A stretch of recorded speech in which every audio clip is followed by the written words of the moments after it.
સવાલ એ કે શું ન્યાય પથથી થશે પરિવર્તન?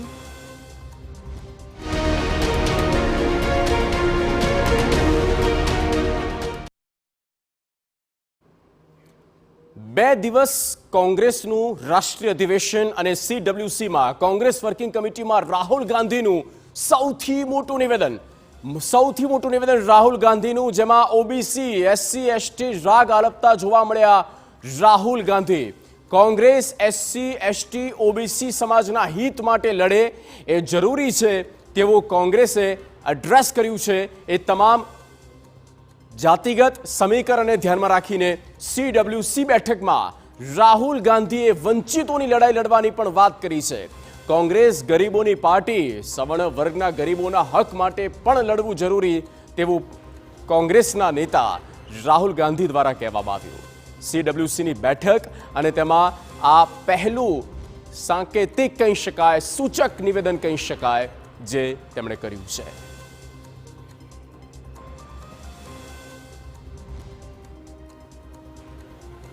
શું થશે ન્યાય પથથી પરિવર્તન?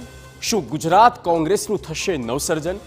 પ્રયત્નોથી લઈને બેઠકો જોરશોરથી થઈ રહી છે, સામે પડકારો પણ એટલા છે. આપણે વાત કરી રહ્યા છીએ ગુજરાતમાં યોજાઈ રહેલા કોંગ્રેસ અધિવેશનની.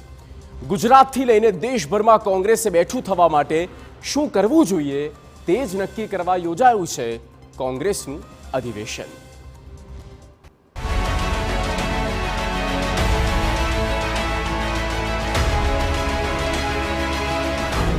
ન્યાય પથથી દેશને સંદેશ. ગુજરાતમાં કોંગ્રેસનું અધિવેશન.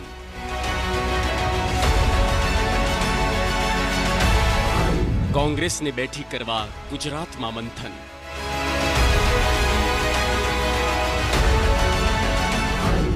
CWCની બેઠકમાં થઈ ચર્ચા.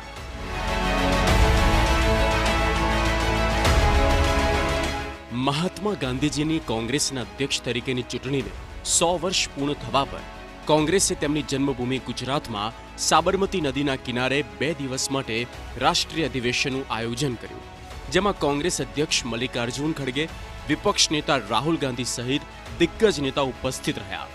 એરપોર્ટ પર ગુજરાતના જાણીતા દાંડિયા, ગરબા અને રાસની સાથે ગુજરાતી પરંપરાગત આવકાર થકી સૌ કોઈ કોંગ્રેસી આગેવાનો અને ડેલિગેટને આવકાર આપવામાં આવ્યો. અન્યાયની સામે લડશે કોંગ્રેસ. કોંગ્રેસના નેતા પવન ખેડાએ મીડિયા સાથે વાતચીત કરતા કહ્યું કે આખા દેશમાં ઉદાસીનનો માહોલ અને અંધારપટ છવાયેલો છે. દલિત, આદિવાસી, પછાત વર્ગ અને મહિલાઓ સાથે અન્યાય થઈ રહ્યો છે. जिस दौर से आज देश गुजर रहा है, जिस दौर से आज देश की मिडिल क्लास गुजर रही है, जिस दौर से देश का व्यापारी गुजर रहा है, जिस दौर से देश के दलित और आदिवासी गुजर रहे हैं, जिस दौर से देश के अल्पसंख्यक गुजर रहे हैं, हम सब देख रहे हैं इतिहास सब कुछ दर्ज कर रहा है. इस दौर में एक जिम्मेदार राजनीतिक दल होने के नाते हमारी ये ड्यूटी है, हमारा ये कर्तव्य है, हमारा ये फर्ज है कि हम आगे आएं. ગુજરાતના વેપારીની ચિંતા. કોંગ્રેસના નેતાએ ટેરિફ પર વધતા ક્રૂડના ભાવ પર ચિંતા વ્યક્ત કરી. સાથે જ ગુજરાતના ઉદ્યોગ જગતને, વેપારીઓને ટેરિફ નીતિની નકારાત્મક અસર પડશે તેવું પણ કહ્યું. जहां पर वर्तमान में एक के बाद एक चुनौतियां और बढ़ रही है, हमारे किसान, हमारे कोऑपरेटिव, हमारे छोटे मध्यम वर्ग पर, हमारे केमिकल्स, हमारे टेक्सटाइल्स, हमारे लेदर, हमारे ऑटोमोबाइल क्षेत्र पर, तो इन विभिन्न बातों पर कांग्रेस पार्टी ने एक बहुत गंभीर राय ली हुई है. અધિવેશન દરમિયાન મલ્લિકાર્જુન ખડગે ઉપસ્થિત રહ્યા. તેમણે કહ્યું કે સરદાર પટેલની વિચારધારા RSSના વિચારોની વિરુદ્ધ હતી અને તે હાસ્યાસ્પદ છે કે આજે આ સંગઠનના લોકો સરદાર પટેલના વારસાનો દાવો કરી રહ્યા છે. કોંગ્રેસ સંગઠન મહાસચિવ KC વેણુગોપાલે અધિવેશન દરમિયાન કહ્યું કે મોદી શાહનું ગુજરાત નહીં, આ મહાત્મા ગાંધી અને સરદાર પટેલનું ગુજરાત છે. આ બંને મહાનાયક દેશના આઇકોન છે.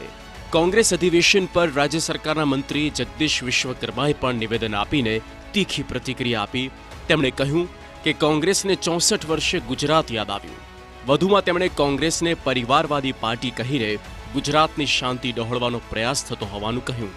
બીજી તરફ અધિવેશનમાં ભાગ બનેલા કોંગ્રેસના નેતા આલોક શર્માએ દેશની સાથે ગુજરાતની ચિંતા કરી અને સરકાર સામે એક થઈને લડીશું તેવી મક્કમતા બતાવી. મને તો એવું કહેવાનું મન થાય કે કોંગ્રેસને 64 વર્ષ પછી ગુજરાત યાદ આવ્યું છે. 64 વર્ષ પહેલા અધિવેશન થયું હતું ને હવે ગુજરાત યાદ આવ્યું છે. કોંગ્રેસના નેતાઓ પરિવારવાદી નેતાઓ છે અને માત્ર ને માત્ર એક જ પરિવારની વાત કરવા માટે ટેવાયેલા છે.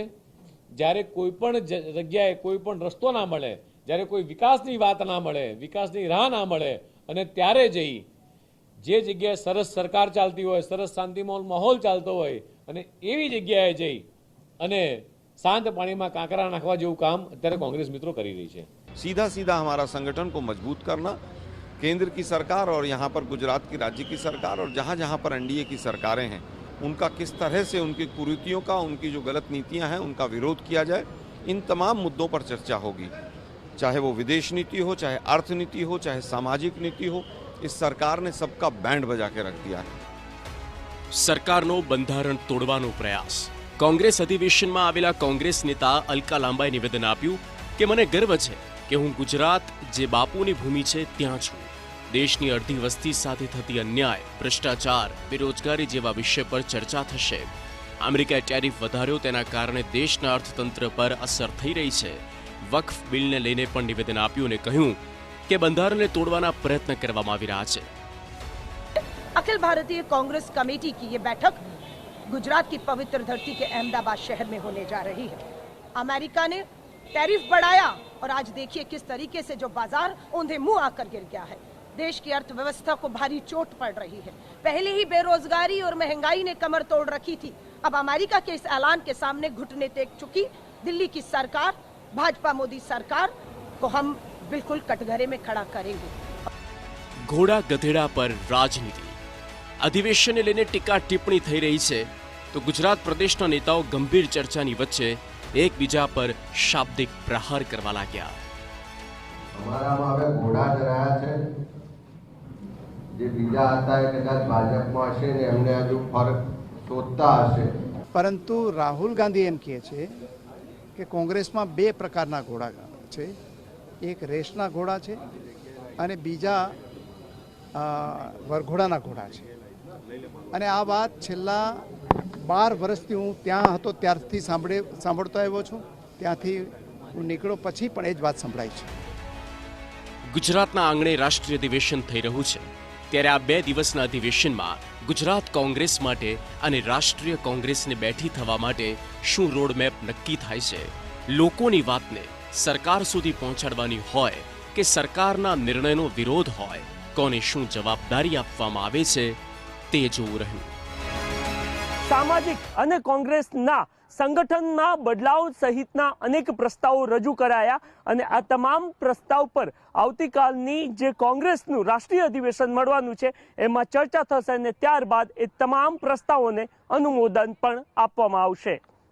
કેમેરામેન ઇમરાન શેખ સાથે નરેન્દ્ર રાઠોડ, TV9 અમદાવાદ.